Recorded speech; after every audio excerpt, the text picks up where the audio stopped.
thank you all for coming, and I think we'll have a very interesting discussion.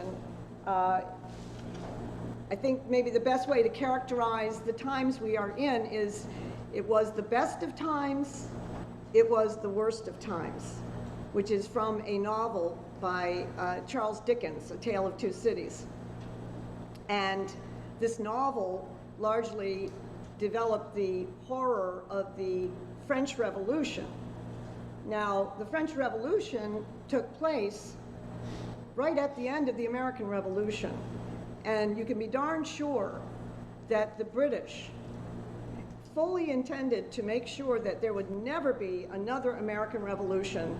And when there were friends of Benjamin Franklin, such as Lafayette and others, trying to bring this revolution into Europe, into largely France, they moved to turn it into a bloody mob, and many of the allies of Benjamin Franklin were guillotined or forced to leave, and it turned into a real example of what revolutions are not necessarily going to be a good revolution or a bad revolution. It depends on the leadership, and that's what we're here today to talk about, because we are in a revolutionary period. I think most people have a sense that the way things are developing, the way the economy is going, the way inflation is unfolding, I mean, we are in a galloping pace of a crisis.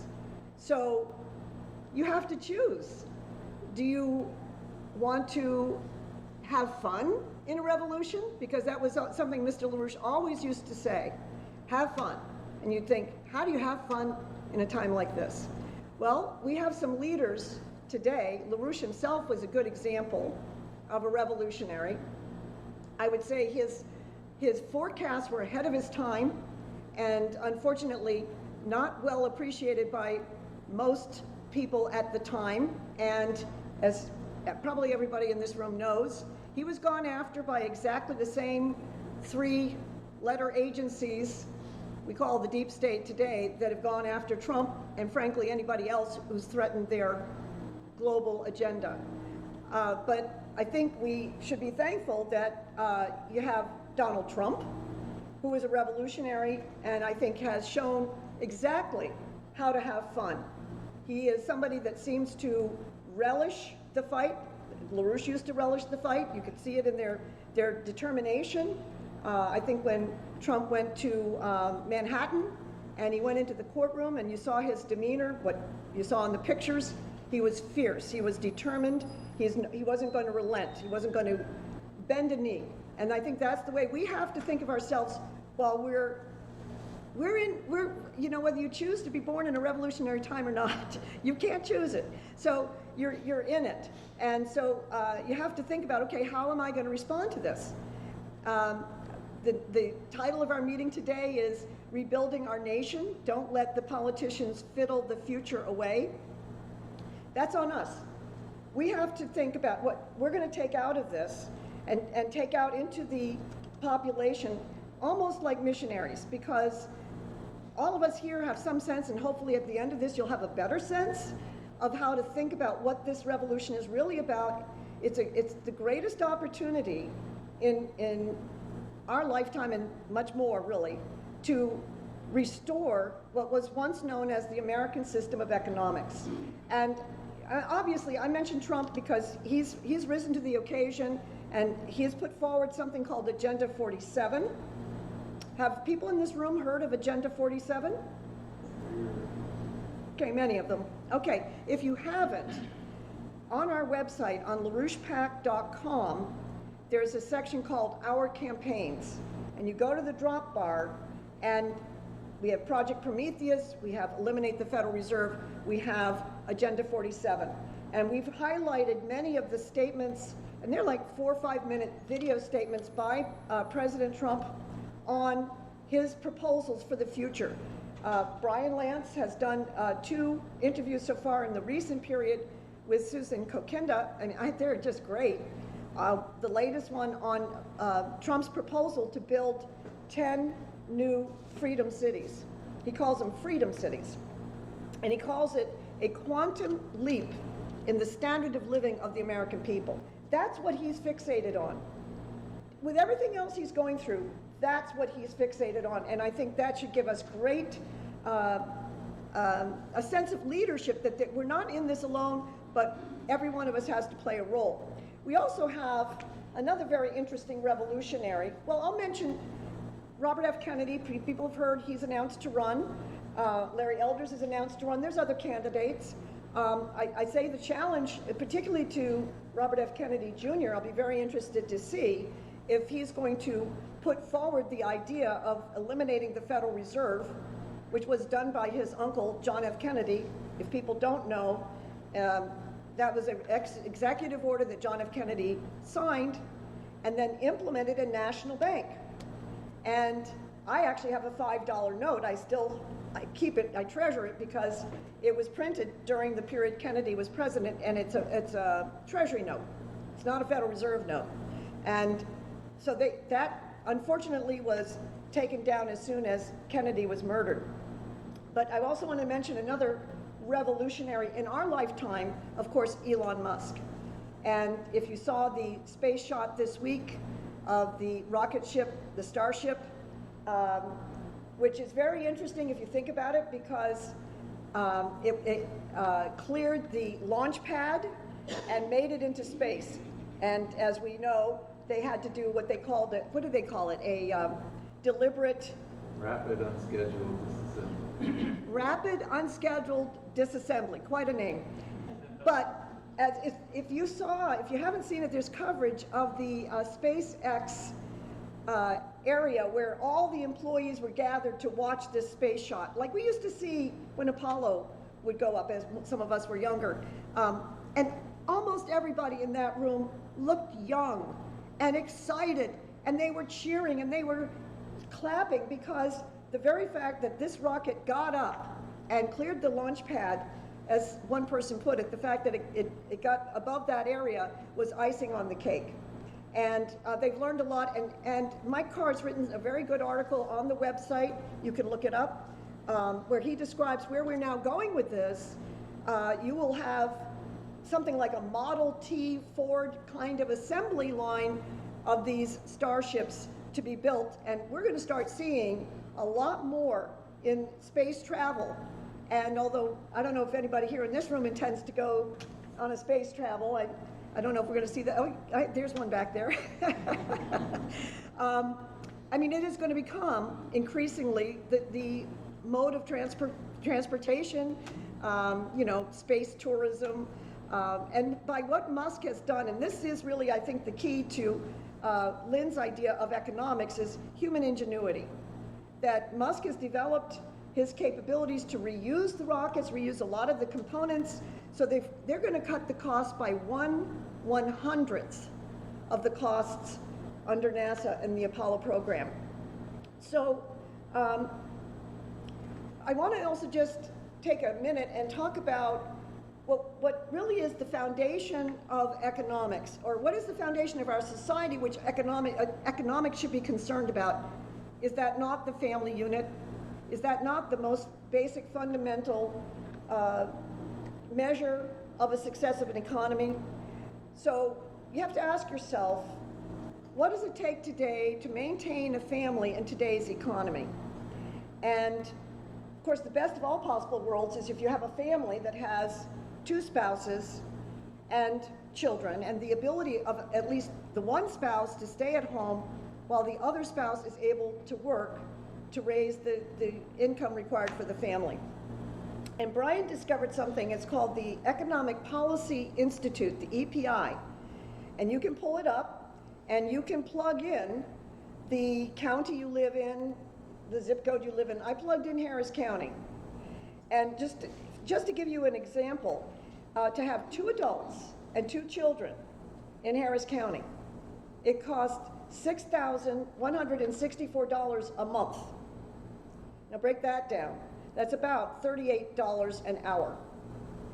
And I don't know about anybody here, but that's a pretty darn high wage, it sounds like to me. That's $38 an hour. You're assuming a 40-hour work week. That's also not necessarily the case. But do people know what the minimum wage is? $7.25. $7. Okay, so let's say, yeah, 7.25, right. So let's say you have, certainly, let's say 2 parents working, that's not even half of what you need to maintain a family. Maybe they'd have to each work 2 jobs. What does that mean for the family unit? So this is the kind of thinking we have to have in terms of what is a successful economy and how do we get there? That's what Brian's going to be talking about. But I just want to conclude my part here showing you a couple slides. And Peter, you want to pull up the slides? From Lyndon LaRouche's thinking, and this he developed, he called the triple curve or the collapse function in 1995. And just think of this as simultaneous action. And maybe around 1981 or so, when Nixon took the dollar off gold, that's something Lyndon LaRouche had forecast Nixon would do, because LaRouche knew they were going for the disintegration of the US economy, meaning they, the British, the deep state, the global elites, whatever you want to call it.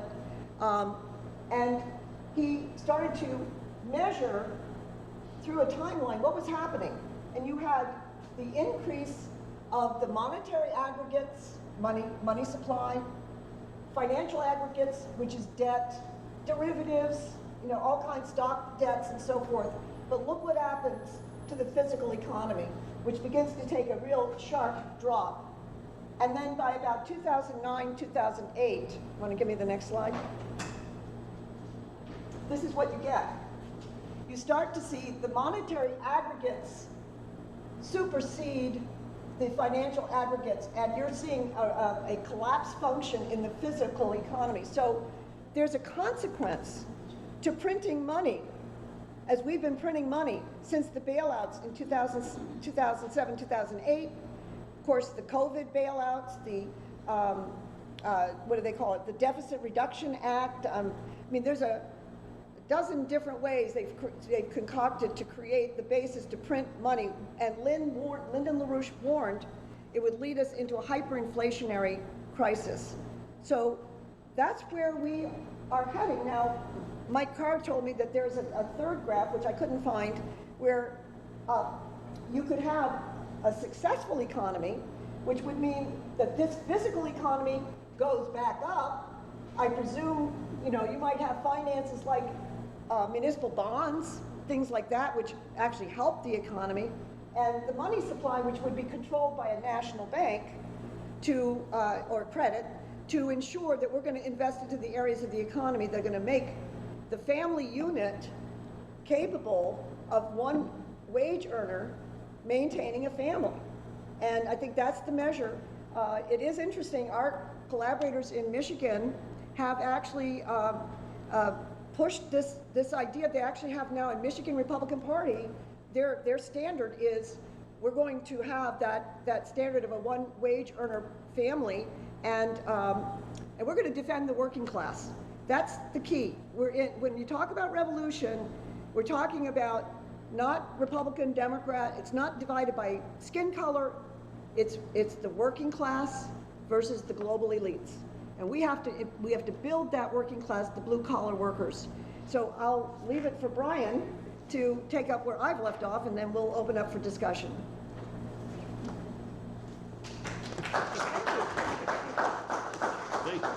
Thank you, Marsha. Okay. All right. So I think I'll start. First, I just want to emphasize something that our colleague Dan Leach emphasized last weekend, which is the resiliency of the human spirit. And that's what we're working with. That's what's afoot in the country, and really, I think, otherwise in the world. In one way, it's always there. But now, in this period, as Marsha was discussing, in a revolutionary period, it's really everywhere. And when you think of the resiliency of the human spirit, I think I would put an emphasis on the word spirit. What's spirit? And I think the way in which the spirit, the human spirit is expressed is through, those creative contributions, those discoveries of principle in art, poetry, science, statescraft that make a better world, that make a greater nation. It's fundamentally propelled by caritas, by agape, by love. And that's what you see in a Beethoven, his Heiligenstadt letter to his brother. This is what you see in the life of an Albert Einstein or a Lyndon LaRouche. But it's also, what propels a revolution in the right direction. And it's those qualities which we want to develop, of course. And I think in that regard, and you can go ahead and start with some of the slides. I think it's really important to have the sense that in approaching economics, in approaching where we are now and what has to be done, we have to recognize ourselves as being producers. We're a producing nation. That's what we are, whether blue collar, white collar, the housewife, the doctor, the real identity of an American, if you will, in the political DNA of our nation, move on to the next for sure, is as a producing nation and ourselves as producers, not consumers, right? You hear it all the time, consumers, or we're not even mere taxpayers. We may pay taxes, but that's not our identity. Think of all the appeals, to us as consumers. You want this, you want lower prices or this or that, or taxpayers, you want lower taxes or this or that. No, start from the standpoint of our productive, creative capacities and the utilization of those. And as if we're approaching it from that standpoint as producers, then we're thinking like policymakers. We're thinking about the future, right? What are we producing for? We're producing for the future. This was a Washington, D.C. conference on, as you can tell, on space. And you see these young men and women on the left hand talking with the director of NASA at that time. This is the future. Next slide. It's where we came from. Benjamin Franklin, the American Prometheus, right? Who brought electricity to mankind. The next slide. That's what he was known as, the American Prometheus. Our founding fathers, George Washington, and here I include Alexander Hamilton, very importantly. These were producers. George Washington, along with Lafont, he designed Washington, D.C. He was an agronomist. He was a man of many talents, surveyor, engineer, and so forth. Move to the next slide. Alexander Hamilton. This is Passaic River Gorge, or the Great Falls, sometimes today called, in Paterson, what's now Paterson, New Jersey. Alexander Hamilton, after being the founding treasurer of the United States, creating the National Bank of the United States, right? Completing his reports, the report of manufacture, initiating the country, the country, yes. He went on to found the Society for Establishing Useful Manufactures. He walked the walk, right? This gorge, which Washington and he had surveyed while in the colonial army fighting the American Revolution, right? He set up as what became the city of Paterson, New Jersey, centered on the first, what was the American, became really the beginning of the American manufacturing revolution. Out of Paterson, New Jersey, you move on to the next slide. They built mills, cotton textiles, silk was processed, steam locomotives later, Colt revolvers, and even later aircraft engines. This was from about 1820. You can see the size of this water wheel and the sort of process that was set in motion there. This was the largest industrial effort at that time. It was $500,000, which in those days, you can imagine, was a huge sum of resources that were put into the Paterson, New Jersey operation. Next slide. An example of one of the mills that grew up there. On to the next slide. And this is Paterson, New Jersey from 1880, and industrial developments and so on and so forth around it. So when we talk about the United States as a producer nation, it's not abstract. This is where we came from. This is how we grew. And the development of manufacture is what then developed our agriculture. The development of modern and increasingly modern and effective farm implements, tractors, all that you can think of came, was this part of this symbiotic relationship between industry and agriculture. So I just want to put that front and center. So we produce the future. That's what we did. That's what we need to do again. And if you think about it, step back. This is a revolutionary change. This way of thinking, Americans, we as citizens, thinking as producers, thinking about creating the future, is at the heart of the revolution. It's the very heart of it. And how to provoke that and evoke that in our fellow citizens, how to bring that forward, that's very much of what we want to talk about today. Because look, right now we've got a political class. We've got a political class which is, it's beholden to a donor class. Even the Congress, they pass 2,000-page bills that they never read. They're simply asked to pass them, by the Nancy Pelosi's of the world, or the equivalent, or the Senator McConnell's and so forth, and they pass them or vote against them or whatever. But they're not even read. I mean, this is a deliberation. What has to happen, of course, is a deliberation. But to do that, you have to have an informed citizenry, right? We have to be informed. We have to know how to think about, not what to think, but how to think through these questions of the future we want to create, that we need to create. So with that in mind, let's take a few examples of this. Looking at a newspaper, looking at social media, and all this. How do I think about this? Not about the push button issues. That's what we hear about all the time, the push button issues. You can name them in your head, right? But how do we think about substantial issues? How do we approach these? And the approach, as Marsha was already indicating, is from the standpoint of physical economy, the American system of production, physically producing the future, which also means creating the creative capacities, the wherewithal, in the individuals in terms of our citizenry, to make the breakthroughs required to produce that future. So let's take a couple examples. I mean, first of all, debt. It's all over, There's the national debt. We're up against the debt ceiling, and there's a whole falderah around that.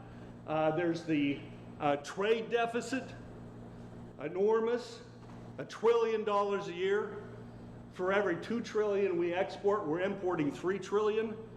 You can't operate that way. You can go on, I think, to the next slide.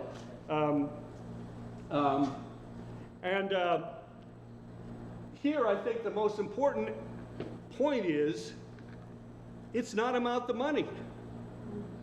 How did we create these deficits? How did we get into it?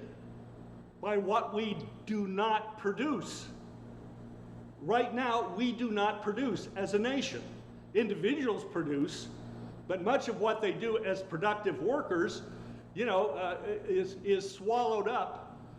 As is often said, you can't live in a tank, you can't eat ammunition, but it's also the case that if your entire economy is overhead, shuffling paper, then you have a shrinking workforce, as you see in this graph.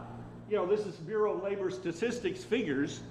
It's not just made up. It's from the 1930s down to 2016, as far as I could get in terms of current figures in one chart. You know, this is the shrinkage of the U.S. manufacturing workforce down to 8.4% of the workforce. It's actually less than that. If you take away those people that are making ammo and so on and so on, I mean, it's not directly, you need national security, but it's not directly productive, right? You know, it's an expenditure that you're making for national security if you want to talk about defense spending. But in terms of productivity, so if you take out that component of manufacturing, it's even lower. I mean, there's a slight uptick in the Trump years, and another kind of weird uptick. I say weird now because there's an uptick in manufacturing of solar panels and, you know, this kind of green nonsense, which gets counted. But the point is, this is more or less where we are. We've gone from there in terms of production as a proportion of our workforce, right around, what is it, 40% of our workforce in manufacturing. This is the non-agricultural workforce, and down to 8% or less.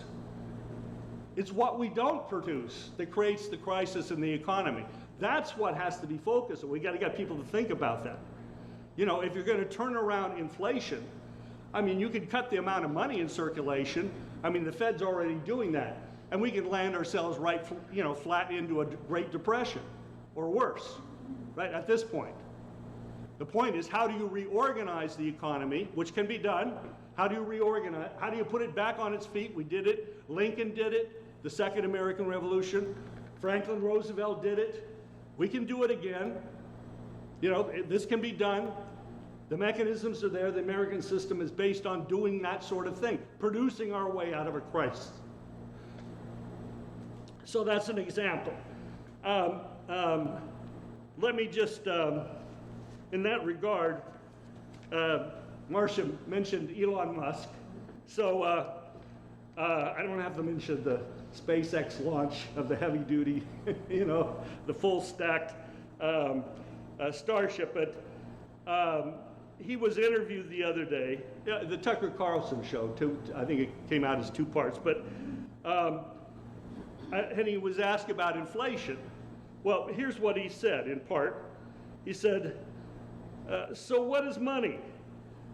You've got these sort of, it's basically numbers in a database that comes up with some total. Then you've got the output of goods and services of the economy. And as long as the ratio of money to ratio of goods and services stays, if that stays constant, you have no problem. You have no inflation. If you add more to the system faster than you increase goods and services, then you have inflation. I mean, think of the triple curve that was put up there just a little while ago. This is an approximation, but he thinks, for all his foibles, Elon Musk thinks as a producer, you know? He gets it. We've got to get it. You know, our neighbors and friends have to be prompted to get it as well, to think, not just get it at a moment, but start thinking through these problems from the standpoint of the real economy. Turn to the question of a living wage. I'll use another calculator, the MIT living wage calculator, but it comes out with the same thing. As Marsha used another set of figures earlier. 2 adults, 1 working, 2 children, to have a living wage. That's just above the poverty line. That's just living, okay? That's with no money to spend on restaurants. That's no money towards buying a house. No money to put aside for your kids' education, college education, for example. None of that. No money for retirement except what's already, you know, maybe in your pay package where you work. Okay, to have a living wage, just bare bones living wage for 2 children with 2 adults, but 1 working, you need $38.22 an hour. You know, the Houston pay scale on average is $24.87 on gross average is $24.87 an hour. Okay? So where's the conditions for family formation? The conditions, in other words, if you're going to talk about rebuilding the manufacturing base of the U.S. economy, Trump proposes, he advocates for, he did, rebuilding the U.S. as a manufacturing superpower. That requires on the order of 1,000 gigawatts of nuclear power capacity built in this nation over the next generation or two, less than 2 generations. 1,000 that's 1,000, roughly 1,000 nuclear power plants, or equivalent, mixed in some natural gas, coal, but that's the minimum of what you're going to have to actually take us from down here back at least in the direction of what's required in terms of a productive base of the economy. At least 30% of your workforce has to be in manufacturing, or say the agro-industrial sector of your economy as an approximation. You got to go in that direction. You got to have another 5% plus of your workforce engaged in scientific and technological research, to drive as a science driver and so on. You can work through these figures, but 3822 is what you need just to support the whole body and soul together of a family at a minimum living wage. For Texas as a whole, 40% of Texans make $15 an hour or less. Right? So that just gives you a framework for thinking about it. We're not part of rebuilding a manufacturing economy, and this, of course, this kind of, has a kind of a conflicting sense or whatever. It causes certain kind of disturbing sense in people's minds because, okay, well, yeah, rebuild manufacturing. But hold on a second. If you're going to have a productive workforce, then you've got to pay them at a pay scale at which they can remain productive and they can raise the next generation. Otherwise, you're cheating.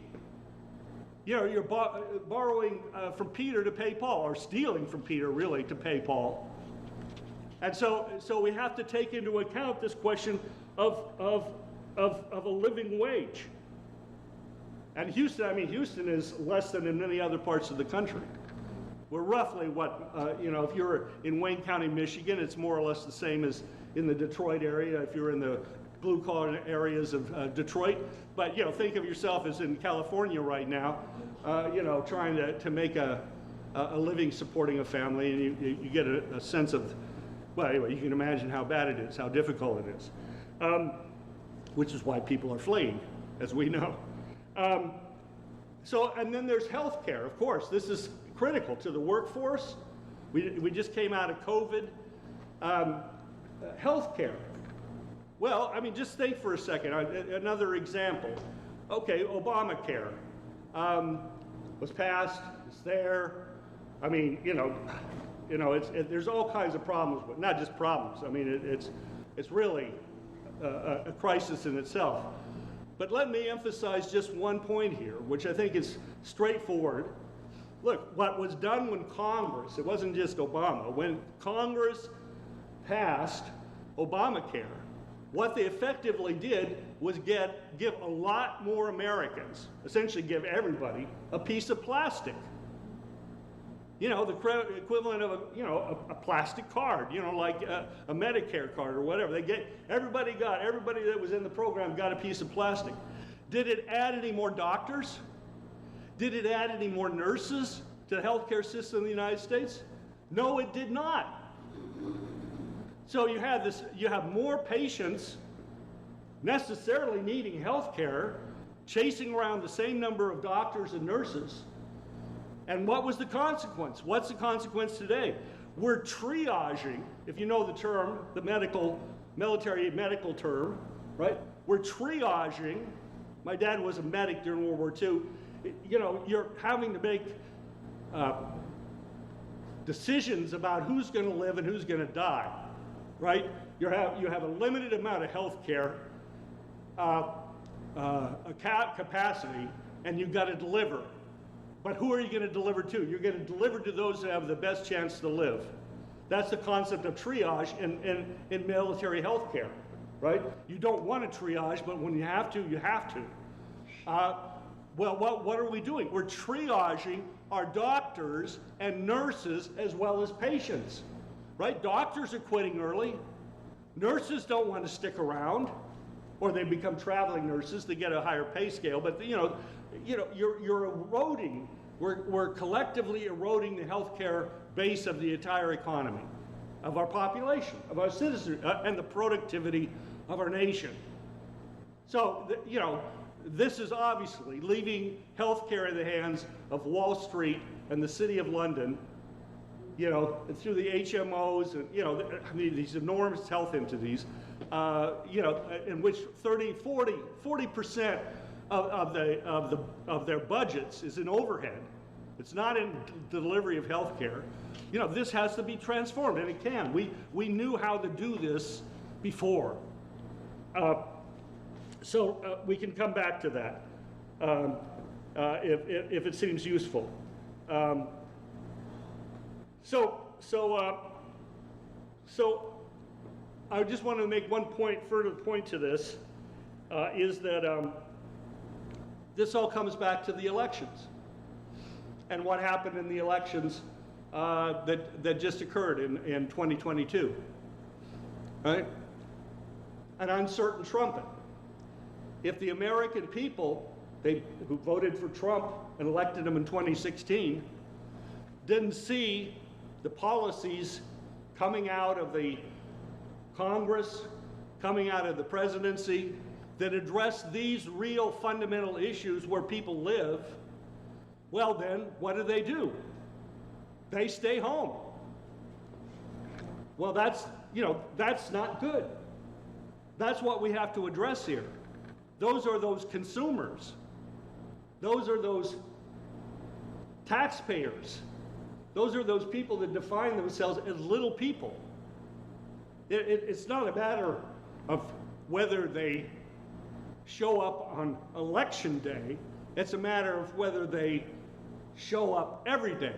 Whether they're in the political fight, whether they're in the discourse, the dialogue that should be occurring in the American public about what our future must be, right? And that's what we have to engage on. We don't need a 10-point program from the Republican Party of Texas, going through how we're going to deal with gender fluidity and this and that and gun control. I mean, that's all fine, if you will. But what are the substantial issues facing the citizens of Texas are much bigger, right? They're more profound. And that's what we have the responsibility to put on the front burner. So just a note on energy, and then I'll turn just quickly to this question of building new cities. But on energy, look, in Texas, I mean, these are just the figures. In Texas, private and public monies spent on solar and wind are well over $100 billion. Well over $100 billion. Now, the Senate Bill 6 has just been passed, and it proposes that we spend $10 billion, some estimates, the Lower Colorado River Authority, which is a big utility in the hill country, I guess you could say, thinks that the figure actually would be closer to $18 billion, so you get the idea.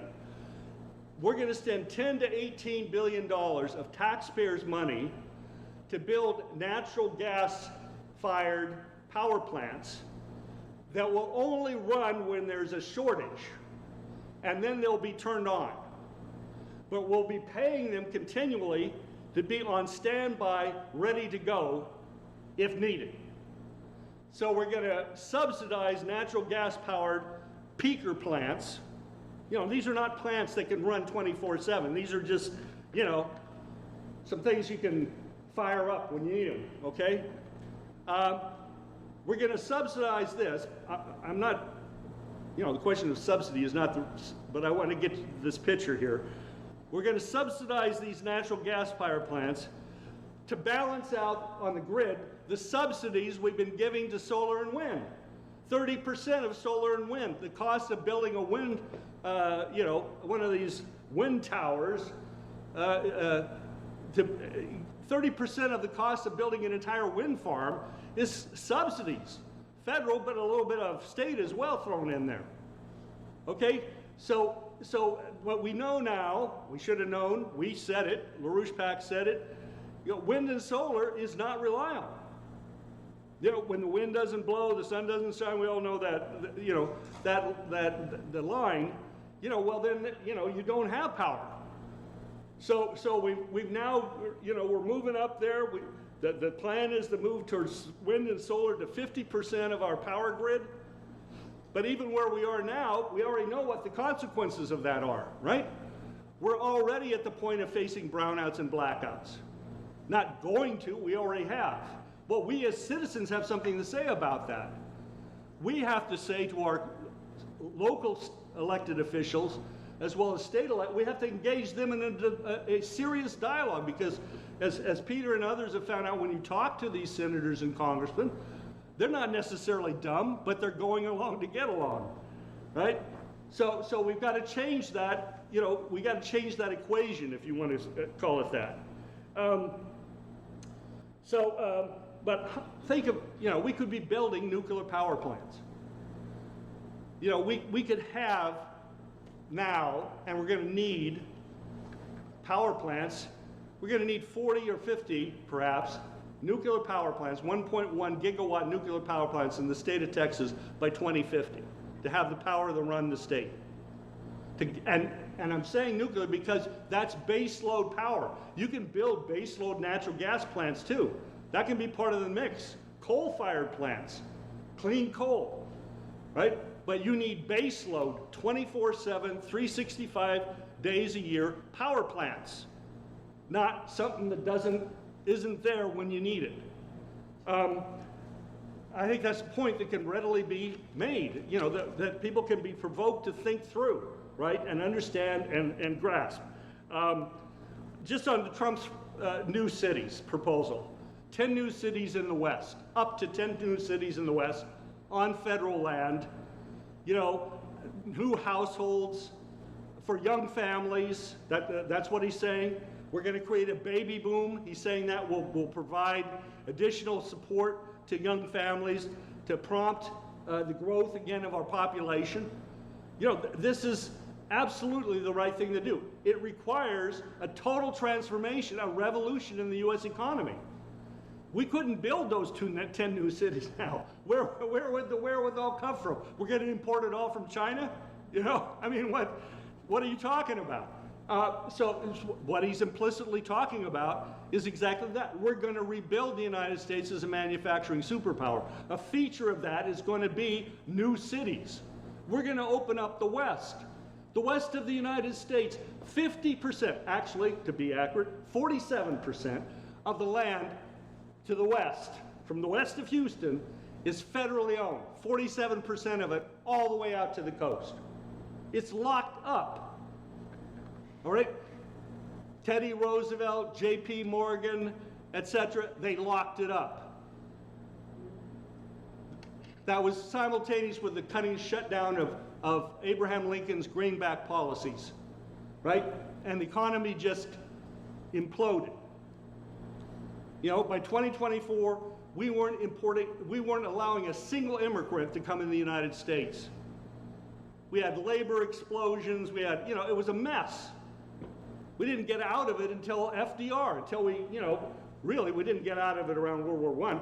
It wasn't, we got the Federal Reserve to boot in that period. It was hell. So here we have, and it's an exemplar. Hopefully other candidates, whether it's Kennedy or others, come out similarly, or people that haven't entered the fray yet. But anyway, the point is to come out and say, we're going to open up the West. We're going to take the lid off of this thing. We're going to tap the resources of the Rocky Mountains, the Great Basin. We're going to build cities there. It's where we left off 100 years ago, literally. Concluding with just a quote from Alexander Hamilton, and that's what we're fighting for.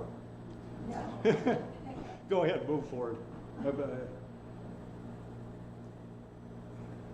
Washington, D.C., talk about building new cities. We can build cities. Washington and LaFont designed Washington, D.C. You know, Chicago was designed. These things don't happen. Go on, yeah. I use this term physical economy, and it's not often used. So I just wanted, here's Bill Gates. He's got his own, here's Bill Gates. This was December of last year. I put it in bold there. We need to revolutionize the world's physical economy. He understands what physical economy is. Okay, he's going in the opposite direction, right? He's saying we got to lower standards of living, lower CO2, production, so-called plant food, so dangerous plant food. This is his, but he understands, he's talking about his quote-unquote revolution, like the Jacobin Revolution of France.